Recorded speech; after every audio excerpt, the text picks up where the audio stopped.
એક સમય રાજવી પરિવારની શાન ગણાતી પટોળા હસ્તકલા આજે ફરી એકવાર વૈશ્વિક ફલક પર ચમકવા જઈ રહી છે. રાજકોટ ખાતે આગામી 10 જાન્યુઆરીથી યોજનાર vibrant Gujarat regional conference and એક્ઝિબિશનના માધ્યમથી રાજકોટના પટોળા ગૃહ ઉદ્યોગને દેશ વિદેશના ખરીદારો અને વેપારીઓ સામે રજૂ થવાની મોટી તક મળશે. રેશમની દોરીમાંથી હાથ વળાંકથી તૈયાર થતી આ અનન્ય કલા આજે ફિલ્મ સ્ટાર, NRI અને વિદેશ નાગરિકોમાં વૈશ્વિક લોકપ્રિય બની રહી છે. પટોળા હસ્તકલા આશરે 900 વર્ષ જૂની માનવામાં આવે છે. તો ત્યારે જો અમારો ખાસ અહેવાલ. મારું નામ વોરા દીપકભાઈ છે અને મારો પોતાનો વણાટકામનો પટોળા સાડીનો બિઝનેસ છે. અને આ પટોળા સાડી અમારા દાદા સમયથી ચાલતું આવે છે. પછી મારા પપ્પાએ બનાવ્યું, અત્યારે અમે આ સંભાળી છીએ.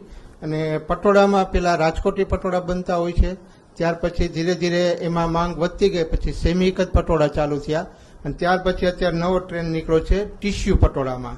ટીશ્યુ પટોળામાં શું કે કલરનું પૂરેપૂરો કલરનું શાઇનિંગ દેખાતું, એકદમ ચમકવાળું અને શરીરમાં શોભે એવું કાપડ આવતું હોય છે. એટલે અત્યારે એનો માંગ વધારે હોય છે.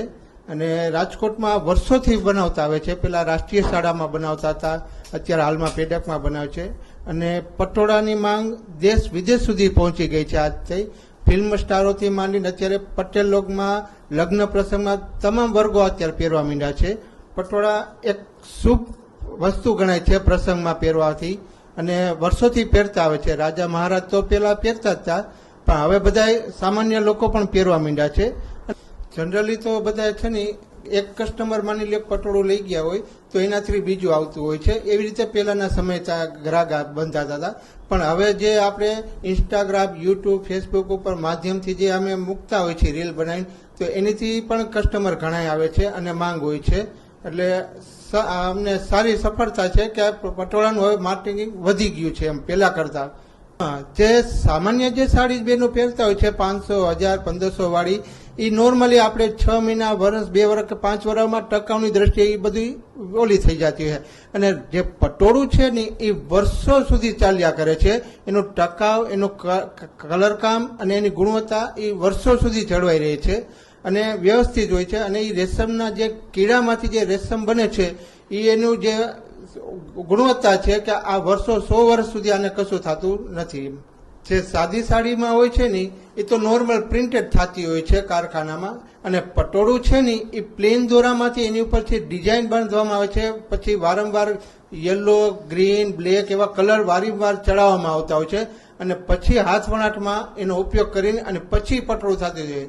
મિનિમમ એ પટોળું બનાવવા સામાન્ય પટોળું હોય તો મહિનોથી 1.5 મહિનો થતો હોય છે. અને જો રિયલ પાટણ પટોળું જોતું હોય તો 6 થી 8 મહિના થતા હોય. તો એ જે પ્રોસીજર કરવામાં જે ટાઈમ જાતો હોય છે એના હિસાબે પટોળું વધારે વખણાતું હોય છે. પટોળાને જે GI ટેગ મળવાથી રાજકોટનું જે પટોળું જે પેલા પાટણના કોપીરાઇટ તરીકે ઓળખાતું હતું, એને બદલે એક રાજકોટમાં નવી ઓળખ ઊભી થઈ છે. અને ગ્રાહકોને અને વિશ્વાસ આવ્યો છે કે GI ટેગ છે એટલે પ્રૂફ આ કારીગર જ પોતે બનાવે છે, પોતે જાતે ઉત્પાદન કરે છે. એટલે ઘણો ફાયદો થયો છે. અમારે વધારે કારીગરોને બહુ ઓછા સમજાવવા પડે છે, ઓરિજિનલ વસ્તુ આ બને છે એમ.